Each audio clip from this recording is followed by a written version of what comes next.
Welcome to the Intentional Encourager podcast, where each episode brings you compelling conversations and stories designed to entertain, enlighten, and encourage. And now here's your host, Brian Sexton.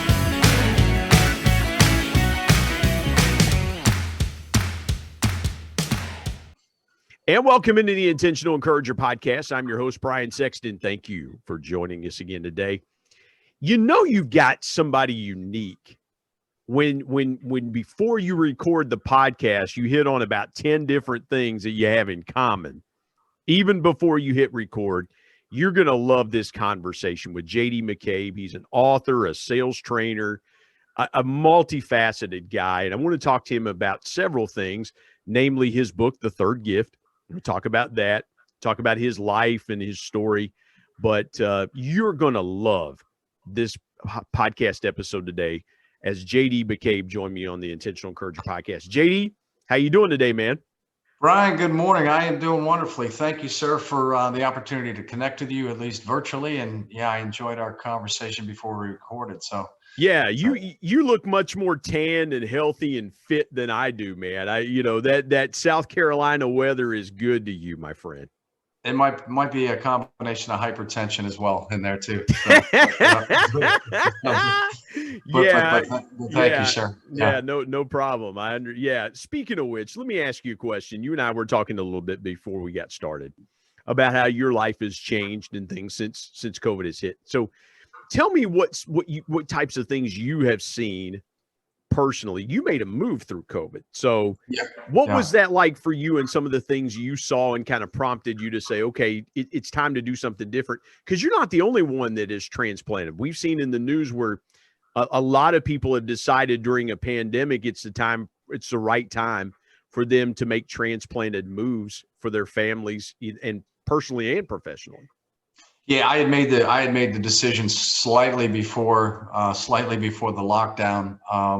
Moved from North Carolina down to the Charleston area, just because I needed a change of scenery after everything that I went through. So from an emotional perspective, I just needed a new beginning. I need to get away from a lot of the memories, and I was transitioned in my life to the point where I'm an empty nester now, and I was afforded the opportunity to be able to kind of pick up and go. But of course, once you get here, moving into a place at the height of COVID slows everything down, from closing on a mortgage to inspections to thank God the Lowe's and the Home Depot and other places stayed wide open. But other than that, it was an adjustment. But one of the blessings was I was able to have my daughter come back home with me from school, and so we were able to spend 4 or 5 months together as she would do her coursework and work from up here. So it was a blessing to be able to have a handful of people in my life to as I made the move to the South Carolina area. So there were a lot of blessings with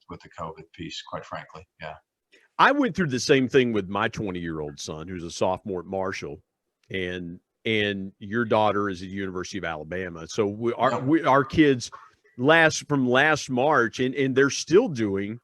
I can't speak to that, but at least up here, they're starting to do more of a blended education model. My son's on campus a couple of days a week, but it was a challenge for us with the internet demands, and West Virginia very well. The internet demands, the difference in-person learning, just all of a sudden taking a 3-week break and then basically kicking everybody to virtual learning. How did your daughter handle those things? She comes back to be with you, but she still has her requirements, and she's 500-600 miles away from campus, whereas we were 20 minutes from campus. How were her adjustments to virtual learning in that environment?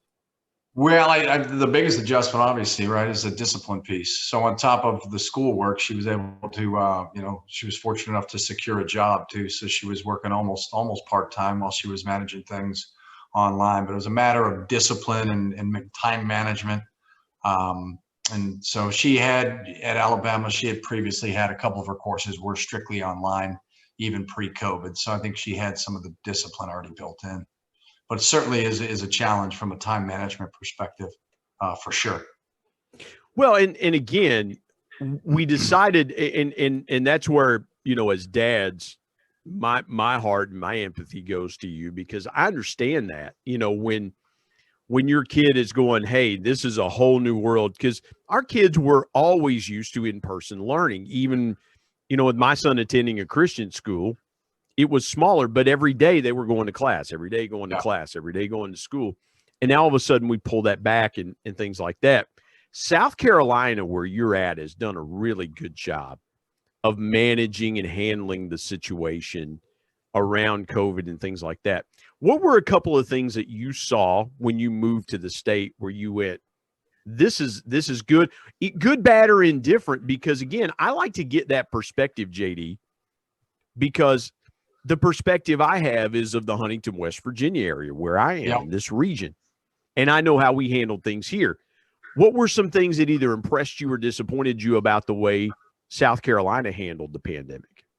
Well, I think in my experience, they did not entirely, shut down. So, fortunately with the weather, and as you get into the spring, into the summer, it's conducive to, outdoor seating and so forth, so on. But we didn't notice a tremendous difference other than the spacing as far as, shutting down businesses was concerned. So there was still an opportunity to socially interact in an appropriate fashion with others, get out to eat, enjoy the waterfront. One of the interesting things was, Brian, early on is which I found really interesting with the spacing on the beaches, they shut down some of the beaches and then they would eventually open them back up to the point where you couldn't sit on the beach, but you could go out and walk on the beach. Yeah. And one of the real interesting things was having the cops on the bridges, kind of checking where you're going and where you're from. As they locked down the beaches, but that lockdown didn't last too long. But to me, I didn't see as much of a change, and they were quick to implement the mask requirements indoors, which I felt good about. But they didn't really skip a beat too much, really. I don't think. JD, it's interesting. My family and I traveled. I told my wife back in late July, I said, we're going to go somewhere. I want to get away from this area for a week or so. And we ended up going to Carolina Beach down below Wilmington area, well. And what I noticed about that coastal town was, God bless those people for trying to keep it as normal as possible, as welcoming as possible, because their whole business model, as you know, is designed to have people come frequently. The more the merrier, because again, that's for from March to September, as long as the weather holds out, they've got that 6-month window to really make their year as far as revenues and things like that. Yep. Charleston is very similar. It's a little more, it's far more spread out, but very similar as far as depending on tourism and things like that. What did you notice as you kept going around town and things like that? And by the way, Charleston is one of my favorite places. You live in the Charleston area, one of my favorite places. My wife will not drive the Ravenel Bridge, by the way. No, okay. She doesn't like the Ravenel, but that kind of freaked her out a little bit the first time we took her over the Ravenel. But she won't drive it, but will she walk it? No, she is so afraid of heights. She is so afraid of heights that it messes her up. The first time we drove the Ravenel, she drove it, and the whole time she was panicking. Because the Ravenel, for those that are watching on YouTube, the Ravenel goes up and just kind of crests and comes back. It's one of the coolest bridges you'll ever drive in the United States, but it's not for those that are squeamish of heights. If you don't like heights, don't take the Ravenel. It's a little steep. But how in a coastal area where you live, how did you see folks trying to stay normal around that? Because Charleston is very laid back. It almost has a West Virginia feel to it. It really does, but in a coastal region. Yeah. Well, given the weather as nice as it is most of the time, I mean, it was conducive to just folks being outdoors, going for walks. And speaking of the Ravenel, that's where I kind of discovered walking the Ravenel Bridge, provides for a nice 5-mile walk round trip, 2.5 over, 2.5 back. And so there was a lot of outdoor activity, a lot of folks out and about, staying active, opportunity to, get out, at least walk the beach prior to them opening the beaches back up. And, just good for the sanity, just to get outdoors a little bit. But the nice thing about the COVID piece too was the ability to kind of reestablish the family unit, right? You're together a lot more, you're conversing a lot more, you're having to, so I think it's strengthened a lot of bonds, at least within my family and my extended family. So togetherness like we've never seen, quite frankly. Well, and again, I love that area because, quite honestly, what I learned about people in that area is the laid back, just relaxed atmosphere. You would walk around town, people are just very friendly, they're very nice, they're just, hey, we're glad you're here, thank you for coming. We're as opposed to, let's say, a couple hours north in Myrtle Beach, where and again, Myrtle Beach is a great area, but it's far more fast paced. It's more, family driven, go, do, things like that. And there's tons of things to see and do in your area, but it's a far more relaxed pace. Yep. It's just, yeah. I mean, was that something that drew you to want to transplant to that area? Was the lifestyle and the pacing of that area? Yeah, certainly that was the case. And then the other piece was the attraction of just the waterfront, being able to get to the beach or beaches within 20 to 25 minutes, and just to get out and clear the head and go for a walk if that's what you wanted to do. So as close to the beach as I could possibly get. So yeah. Well, you picked a great spot, because that and again, if you go a little south on 17, about an hour and a half, you get to Savannah, Georgia, which is also tremendously good area and things like that. And the thing about it is too, JD, is everybody in this, I love what you said there a minute ago about just getting out and clearing your head. If you want to take a walk, just go and take a walk. If you want to, and people going to the beach and things like that, and I love the picture you painted about the cops going, well, you can walk the beach, but you can't sit on the beach.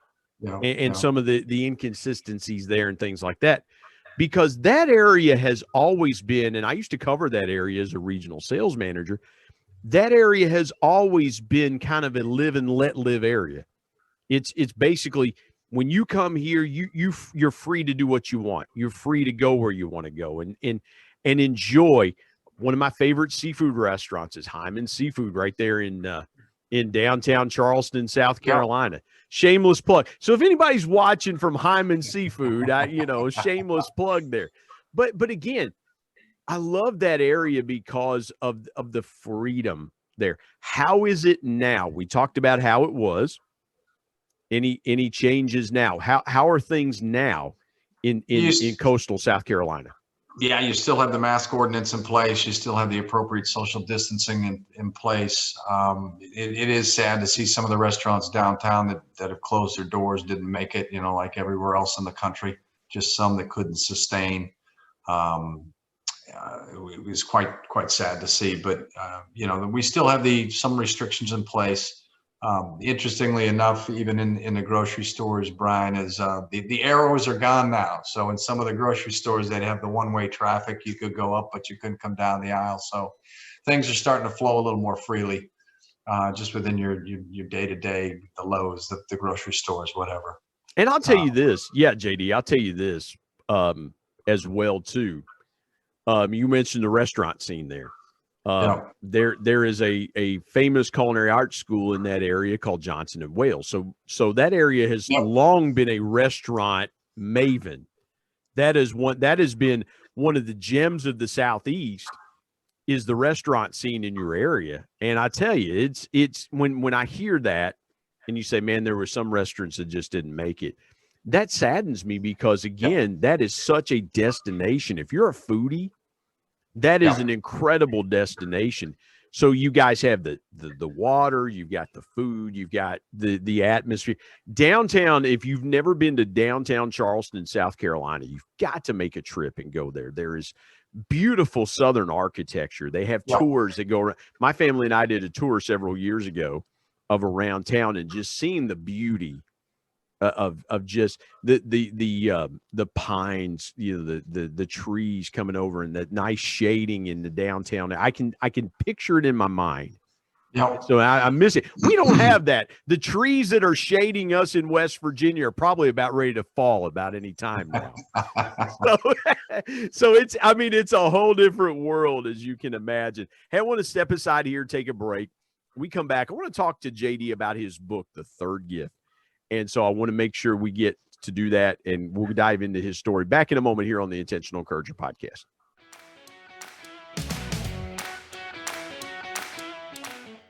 Hey everybody, Brian Sexton here. I want to tell you about our sponsor, SEO National. SEO stands for Search Engine Optimization. Now, what's that, you might say? Well, search engine optimization helps you show up higher on search engines in front of paying customers for words that you as a business owner can monetize. What a great concept. SEO National is owned by my good buddy Damon Burton, who's been a guest here on the Intentional Encourager podcast. Not only has Damon and his team worked with businesses of all sizes, from e-commerce startups to NBA teams and Shark Tank featured businesses, but more importantly, Damon and his team are about transparency, trust, and providing lifetime value. So much so that he still has his first customers after opening SEO National 14 years ago. Let me give you some intentional encouragement and call Damon and his team today at 855-736-6285 or go to www.seonational.com and get a free quote.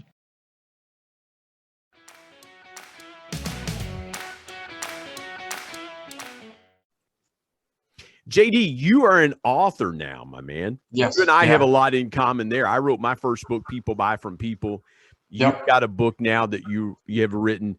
Take me through kind of your thought process of writing the book, how you arrived at what you were going to do. My book was a quote from my dad that my dad told me 26 years ago when I got into sales. He said, never forget, people buy from people.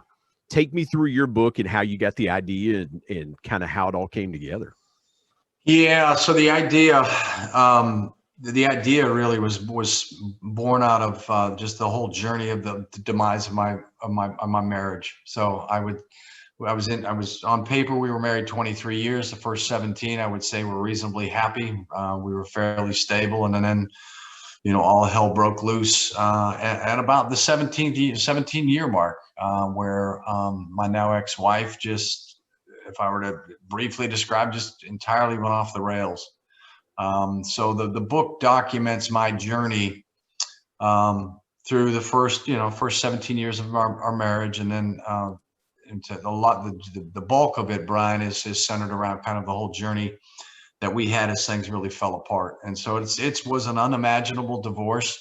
It was unlike a lot that other folks have experienced. So it was a journey through a 9-day psychiatric lockup. It was a journey through discovering all of the deception and betrayal that my now ex-wife had hid from me. I mean, long story short, everything in our marriage that she began to accuse me of doing, she was actually doing, from drug addiction to infidelity to, pilfering money from our marital account.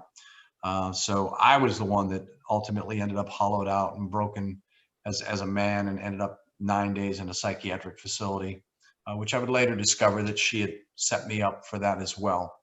So it's a journey through the mental health care system. It's a journey through the broken medical care system. It's a journey through the legal system. So all of that is laid out in the book.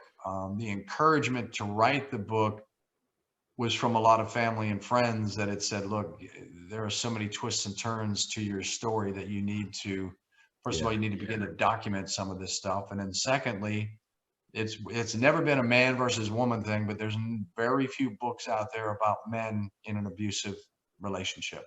Wow. And as I've increased my reach on social media, whether it's TikTok or whether it's Instagram or Facebook, the stories are coming out of the woodwork, and I'm shocked at just the amount of abuse that folks have endured out there.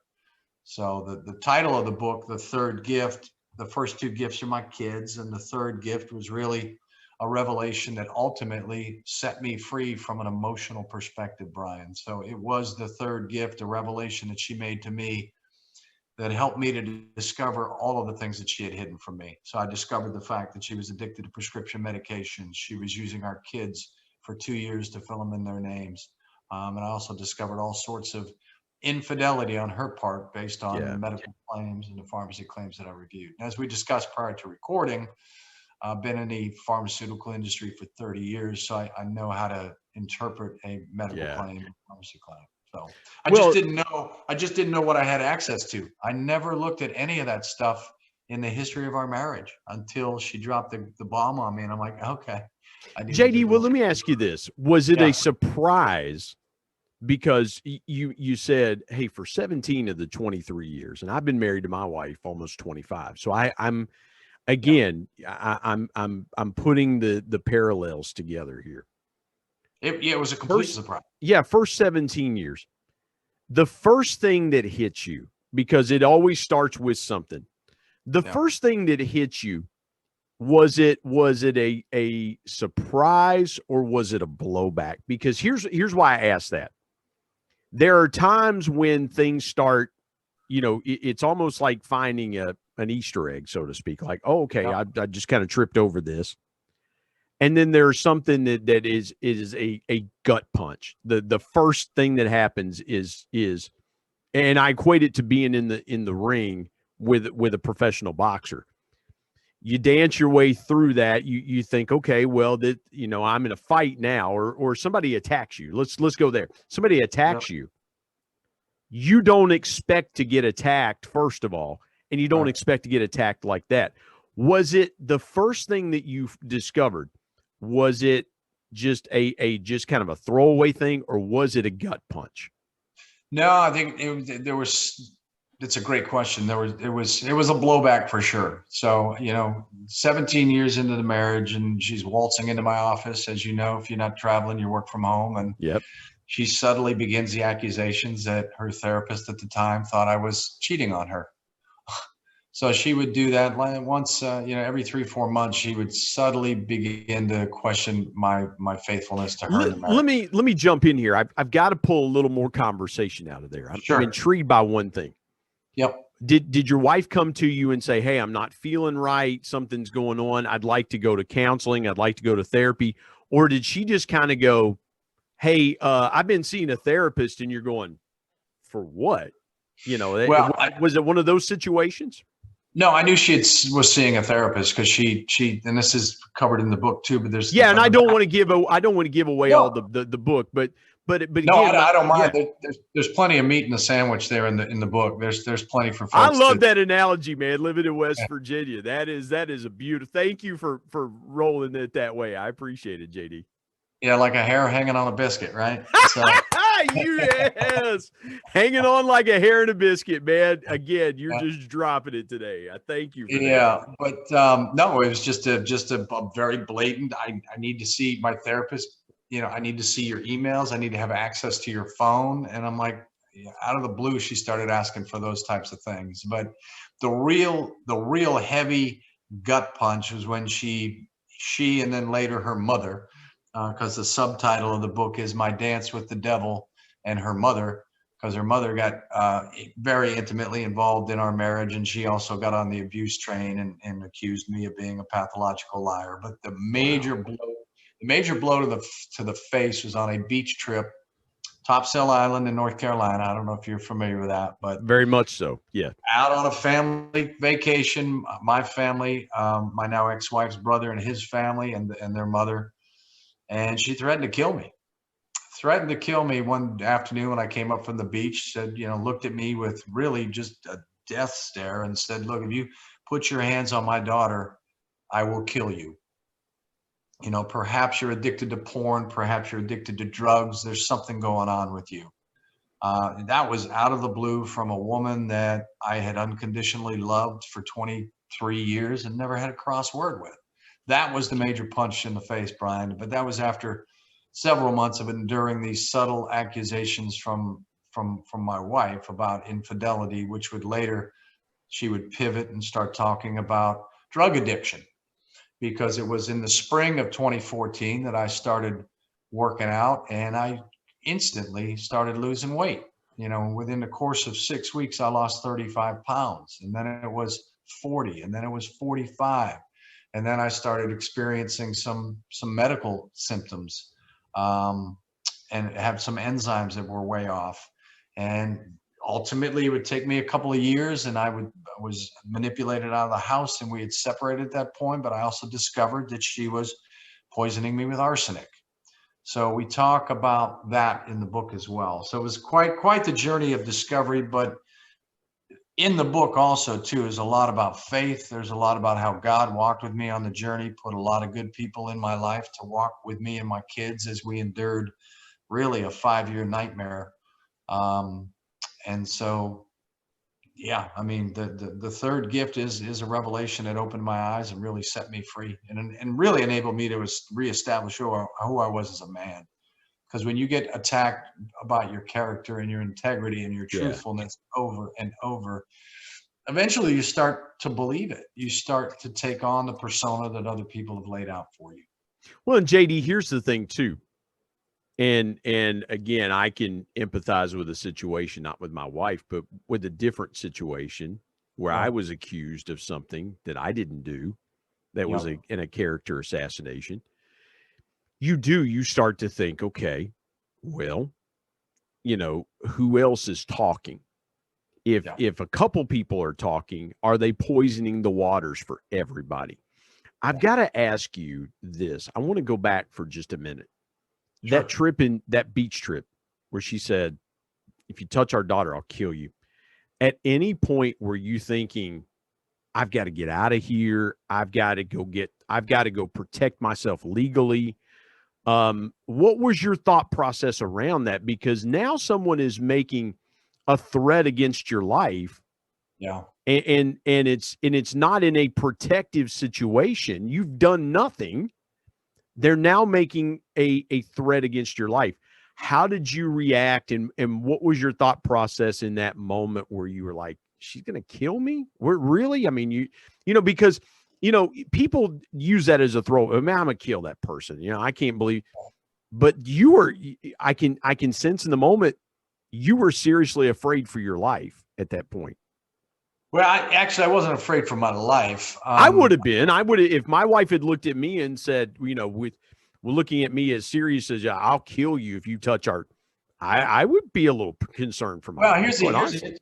Here's the interesting thing too, Brian, that I've not reconciled, will never reconcile. I mean, I didn't fear for my life, but I was just completely taken aback and shocked by what is her daughter telling her that leads her to believe that I'm going to harm her daughter?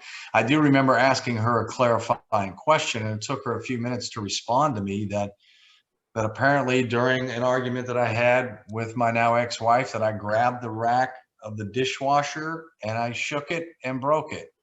Well, I do recall on an occasion that I did grab the rack. I shook it. I didn't break it, but this was after. Hey, you know what, JD? I can't count the number of times I've gotten in an argument with my wife and thrown something, a shirt, not at her, right? But again, and I come from an athletic background. I could remember times when I played baseball in high school growing up and things like that. I've slammed a bat down in frustration, or I've thrown my glove against the dugout wall in frustration. It's a part of life. I mean, you could watch a professional sporting event or a college sporting event and see the calmest guy on the field lose it. So I mean, you're not alone there. And again, I've been in disagreements with my wife, and you get frustrated and you just throw something down. It's part of you're never physical with that person. You just get so frustrated. You're just like, you're going to, it's either that or I would never get physical with my wife. I can sense you never would get physical with your wife, but it happens. Again, if the worst thing you do is shake a dishwasher rack, I mean, come on, you slide it back in place and go on, And that's what she pulled on. But the other interesting thing was her brother was there. Her only brother was there on the trip. And I would have thought the message would have come from him. I would have thought he would have pulled me aside and said, look, this is what I'm hearing from my sister, that she's got some issues. She's afraid of That's a certain. great point. But it Confronts you man to man. It never happened. It never happened. And, as we continued to move forward through our journey, through the legal system and all that, I never heard from him once, never received a phone call. So ultimately, the clarity that I've received throughout the entire mess is that I believe that they knew that there were serious issues with their sister / their daughter. And there were several red flags that I missed when we started dating years ago now. So, I mean, I'm blessed and thankful for all the clarity that came along with the tremendous, hellish nightmare that we went through. But yeah, it's one of the things I scratch my head about is why didn't I ever hear from her brother? I mean, I've got 3 sisters, and if one of my sisters ever came to me and said, whether it's true or not, that I've got some concerns about my husband, we'd certainly have a conversation. Yeah, absolutely. Let's take it. My 5 brothers and I would have had a conversation. Absolutely. Let's step aside, take a quick break, be back in a moment here on the Intentional Encourager podcast.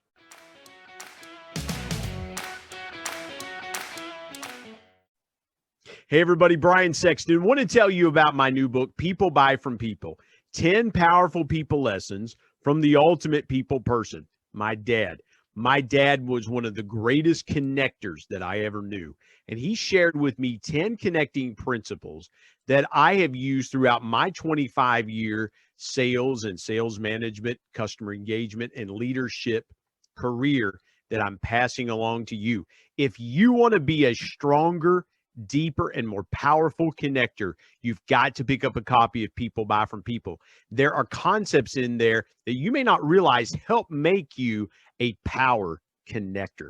You can go to Amazon and pick it up, Kindle if you're an e-reader and you like to do it that way, or now available on Audible. And there's one other way you can get a copy of People Buy From People. You can get one from me and I'll sign it for you. You go to intentionalmediaandpublishing@gmail.com and send me an email, and I'll share with you the link on how you can get a signed copy. You can buy a signed copy directly from me. Again, People Buy From People. If you want to connect like never before, pick up your copy today of People Buy From People. And now let's get back to more great conversation here on the Intentional Encourager podcast.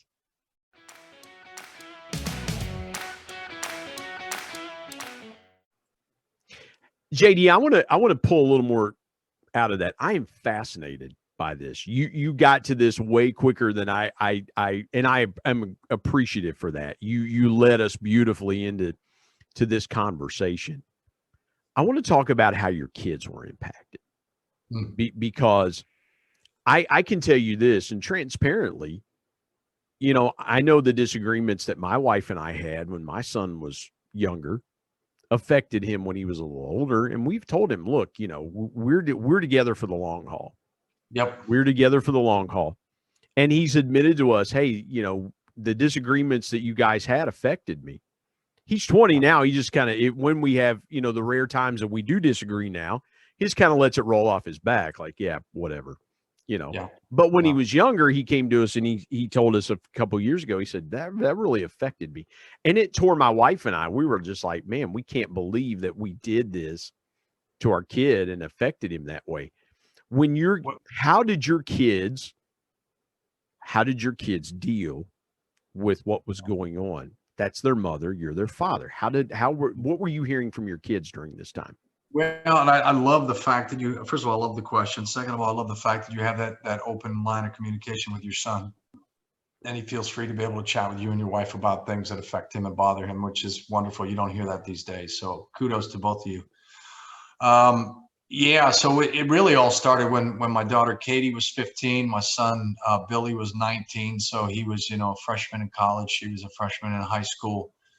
And she started, fortunately, my son was out of the house, away at college, and so he was insulated from it. But my daughter bore the brunt of it, where, my now ex-wife used her, quite frankly, as a weapon, and started to fill her head with all sorts of things about dad, that dad's got a drinking problem, dad's got a drug problem, dad has anger issues. I mean, she put the fear of God into her. And ultimately, once I moved out of the house, I had lost, and it's funny that we're talking about this today. I may get a little emotional because today, March 2nd, is the 5-year anniversary that my daughter came back into my life. So I essentially lost 2 years of my daughter's life. I missed her 16th birthday. I missed her 17th birthday. So it affected them greatly in the sense that I don't think that, because again, we had a very, I would say, a very stable marriage, but they probably didn't know who to believe.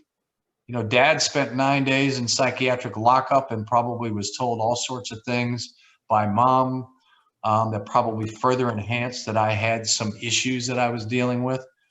So I'm certain they got to the point where they didn't know who to believe.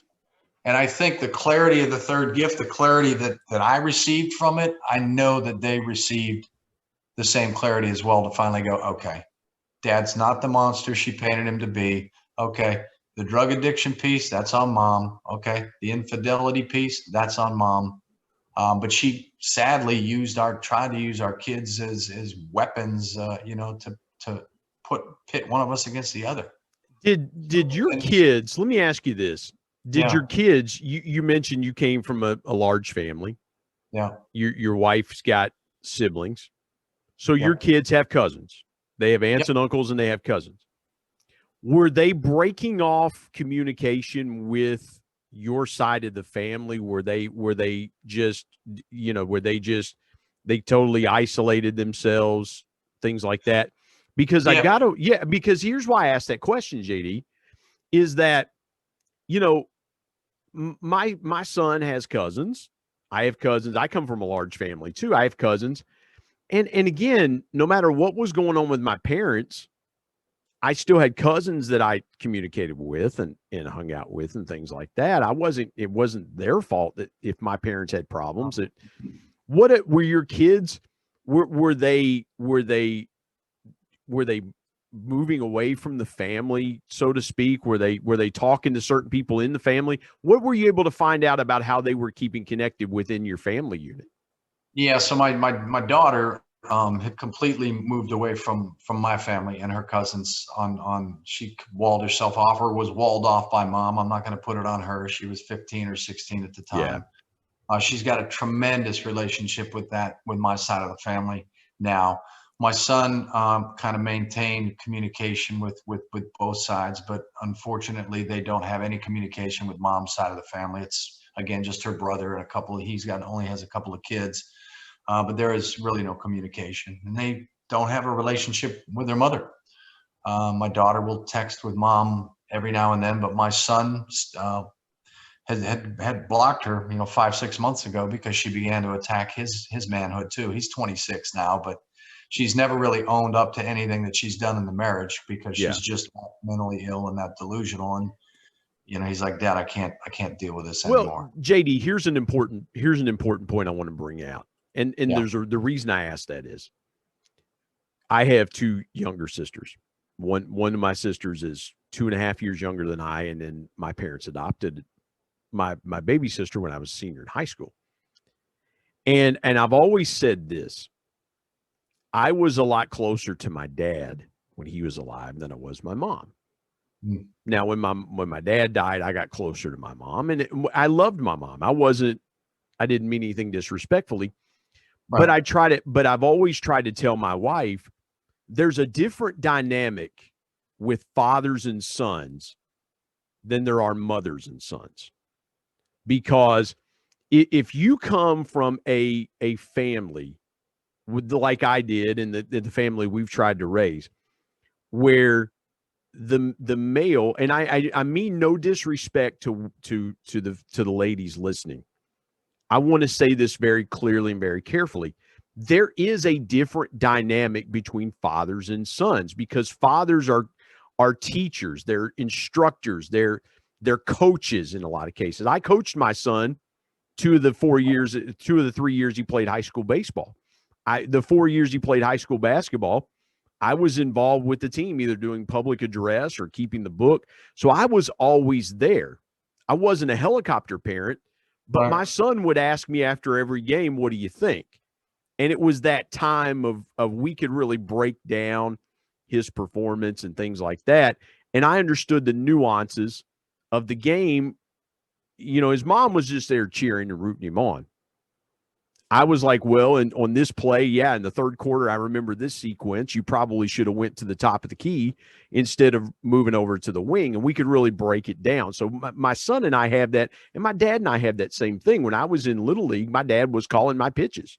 I was a pitcher, and my dad was calling pitches. He was in the dugout. And so there's a different dynamic. I want to ask you about your son and the father-son dynamic between the two of you. Because you mentioned your son at the time that everything started was away. And now it really feels like that bond just got stronger and stronger. Yeah. Did you feel like during that time that you could confide in your son and really lean on your son and really strengthen that bond that you two had? Yeah, the bond with both of my kids is extremely strong, and the bond with my extended family, my brothers and sisters, is very strong, and they've been. And I don't mean to diminish that, JD. Forgive me for interrupting. I don't want to diminish the father-daughter bond. That's a strong bond as well, too. I just wanted to put into some context that fathers and son, there's a little different dynamic there as well. Well, yeah, I would say, yeah, it's absolutely strong. And the strengthening of it and the open communication really began when I had to make a trip to Charlotte, North Carolina. Unbeknownst to my wife and my daughter at the time, I had to get out of town because I wanted to go see him, and I wanted to have a face-to-face conversation with him about what he may be hearing from mom. And I wanted to I wasn't bashing mom, but I wanted to assure him that I was not doing drugs. I was not cheating on his mother, that I loved his mother. And I had to look him in the face and look him in the eye and just simply say, I need you to believe in me, son, because I believe that I've already lost your sister, and I don't want to lose you as well. So, yeah, we've leaned on each other. We continue to lean on each other and continue to support each other. And our communication is open and honest. And he's a wonderful, compassionate young man when he's constantly checking in to see how I'm doing. And he recognizes what I've been through, and I recognize what they've been through. So we've become a wonderful support system for each other. Man, I've got two more questions I've got to ask you around that. The first one is, how strong are the bonds now between you and your kids? What did you find? Let me ask you this way, JD.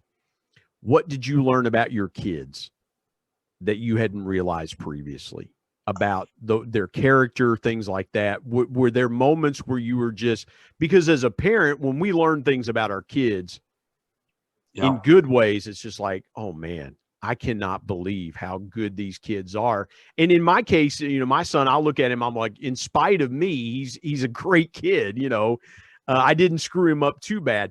But what did you learn about your kids that you just went, man, I cannot believe these kids are so good this way?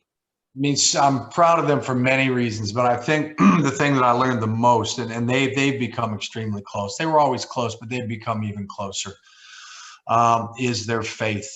How strong they are with their faith, and how they lean on the concept of gratitude. And it's something that I, as we began to go through our journey, something I strengthened in them or tried to coach them on, is no matter how bad you think it is for us, you have so many blessings in your life, and you need to look around and recognize other people have it so they have it far worse. But their faith, Brian, I think their faith, their compassion that they showed for me, the compassion that they now show for their mother, even though they don't have a relationship with them, they understand, and they have some compassion for what she's had to endure and go through. And then the choices that they made, because again, they both had to deal with this throughout their entire college and high school careers, and they could have taken license to make some really bad choices, and they did not. So their faith, their compassion, and just the wonderful morals and choices that they've made. How did you get yourself through the 9 days that you were in psychiatric lockdown? Because again, you just mentioned, the medical industry like the back of your hand. You spent a lot of time in it. Now you're seeing it from a different perspective. How did you get through it? And what was the takeaway that you learned from it? Because, and I'll normally, as I wind down a podcast conversation, I'll ask what the biggest obstacle was. You've mentioned that a couple times, that was something you were totally unprepared for. So let's go there and let me ask you that. What was it like going through that for you, and what did you take away from that 9 days being in psychiatric lockdown? Well, well, there's several takeaways that I had. First of all, I went 9 days without talking to my kids. So I didn't want to have a conversation with them while I was in psychiatric lockup. They certainly knew where I was. So I got through it through prayer, just turning it over to the man above to say, look, I'm not sure how I ended up here. I'm not sure why this is happening, but I trusted that you will guide me.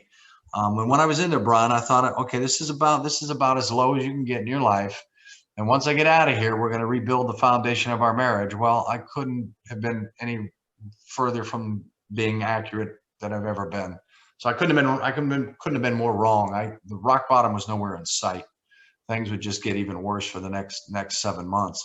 But being in there, I had plenty of time to reflect. And I also was in there with folks with legit bipolar and with legit mental health issues and young kids that had tried to take their lives, that I realized, okay, I don't have it so bad. And I don't believe that I have any type of mental health issues. So I had been misdiagnosed with bipolar. So I was diagnosed with bipolar 2 in less than 20 minutes.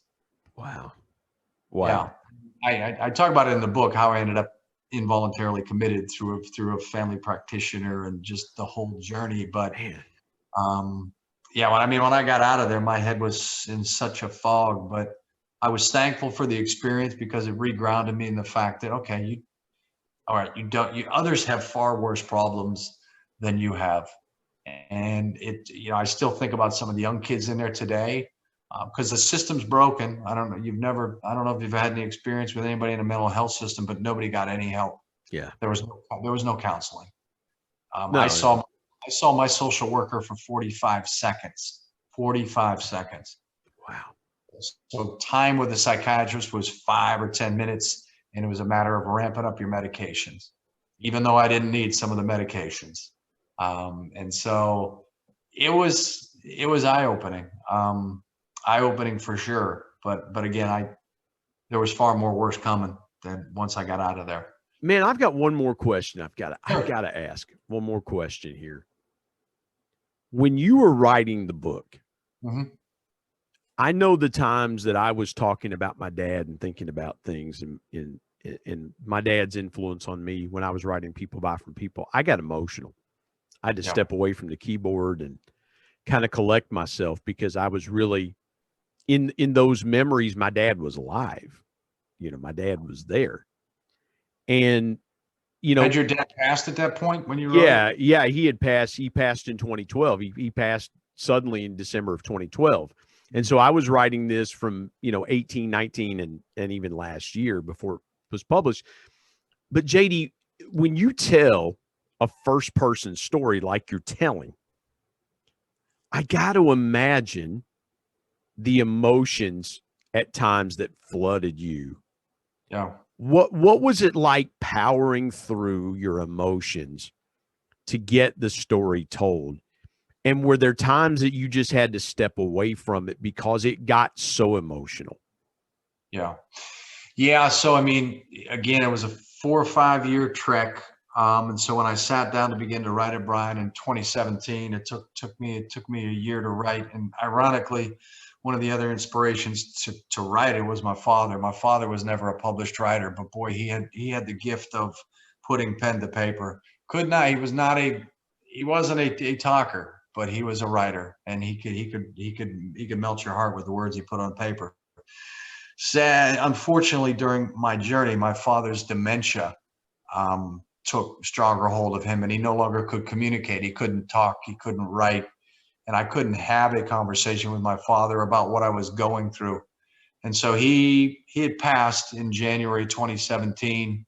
He passed before the book came out. I don't think he even had any recollection that I was writing a book. I don't think he was clear on everything that I went through, but he was my inspiration. So there was an awful lot of emotion when when I was still going through hell and watching my father also pass away at the same time. But the biggest challenge of the book was that the human mind is incredible, right? Unless you waste it. Yeah. You have the ability to take a lot of hurt, a lot of trauma. You have the ability to pack it away. I had to open up all those boxes and relive all of it. And some of it caused laughter. Some of it caused tears, because you go, oh man, I forgot she did that to me. I forgot that happened. I forgot she said that. So yeah, you had to relive it all. So there were moments of every wide range of emotion, any emotion you could think of, you experience as you write it. But the other piece for doing it, though, is, and I love the title of your podcast, is really to encourage others to recognize that we are stronger than we believe as human beings, that you can get through anything, and that, again, the good Lord will put people in your life to walk with you. So I put the book out to really try to turn betrayal, deception, and hypocrisy into encouragement and hope for others that are dealing with whatever adverse situation they're dealing with. Man, that's powerful. Would you share in the last couple of minutes that we've got? We could have gone 2 hours. I want folks to go get the book. So I mean, I want that. That's why I wanted to be careful not to tell everything, because I want people to go get the book and see for themselves the whole story. Well, thank you for that. Yeah. What is your biggest piece of intentional encouragement to folks that may be walking through a similar situation, a rough patch in a marriage, things like that? Share, folks, your biggest piece of intentional encouragement, JD. I think the biggest piece is don't do it alone. Don't go it alone. I mean, I ended up, when I ended up in a psychiatric facility, it's because I stayed on an island. I have a large family, 5 brothers, 3 sisters. I've got a large professional network. I shared my story with nobody. I told nobody what was going on and what I was dealing with. So I would say, if you're going through a difficult situation, please find a friend, find a confidant, somebody that you can trust, that you can lean on, and don't expect them to solve your problems, because they're not going to be able to. You'll have to simply embrace it and plow through. But there are plenty of good people there that are willing to listen and to at least give you a shoulder to lean on. So don't go it alone, but also recognize that you'll get through it. You'll get through it, and you will find your purpose on the other side. Man, that is so good. The purpose that I have with my book, Brian, is not only to share my story, but also to be able to give back. So I'm committed to giving back to organizations that are supporting former military with PTSD and substance abuse issues. So I'm looking to do some good with it. Man, that is so good. JD McCabe, tell folks where they can get the Third Gift. Tell them how they can connect with you. I've got a strong feeling that people are going to hear this and they're going to want to connect with you. Sure. Tell folks how they can do that. They can connect with me on at thirdgift.com. It's not The Third Gift, because the Third Gift was taken, but thirdgift.com. They can purchase the book there. They can also purchase the book on Amazon or any of your major retailers online. My Instagram is @TheThirdGift, and the Facebook is the same, @TheThirdGift. And quite funnily, I'm also on TikTok, so they can find me on TikTok @ThirdGift, @TheThirdGift. So a lot of the podcasts, and I thank you for this opportunity, but a lot of the podcast snippets my social media folks have put out on TikTok, if they want to learn more about the story.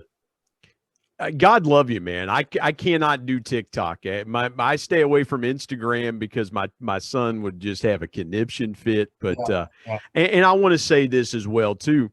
A former guest on the Intentional Encourager podcast and a good friend of mine, Damon Burton, connected us. So shout out to Damon. You've been on Damon's podcast, Learning from Others, and Damon's an incredible guy. And JD, your story has just been powerful. I just don't know what else to say, but thank you for sharing it on the Intentional Encourager podcast. You're very welcome. And I also wanted to thank Nate Bailey, because Nate Bailey connected me to Damon Burton, and Damon connected me to you. So I've met a lot of wonderful folks and a lot of inspirational folks throughout this, and I would add you to that list. So, man, what an honor it's been to talk to you, JD. Thank you for joining me today on the Intentional Encourager podcast. Thank you, sir.